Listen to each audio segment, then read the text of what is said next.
Hey everyone! Today we're looking at the 1949 J10 Pfennig coin from Germany.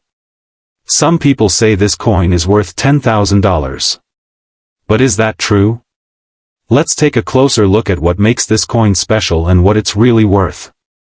This coin was made in 1949, right after World War II. At that time, Germany was using a new currency called the Deutsche Mark. The 10 Pfennig coin was part of that system. On the front of the coin, you can see a small oak tree with 5 leaves.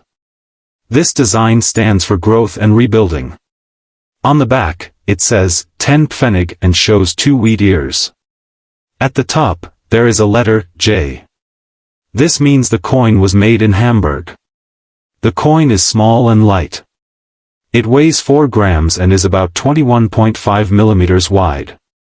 It's made of steel with a thin brass coating. In total, over 150 million of these coins were made. That means the coin is not rare. But there are a few different versions. Some coins have a big J and some have a small j. There are also proof coins, which are made with extra care for collectors.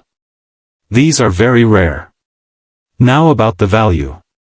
Most 1949 J10 Pfennig coins are worth only a few dollars. Even coins in great condition usually sell for less than $25.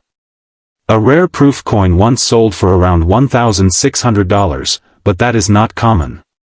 So the idea that one is worth $10,000 is not correct.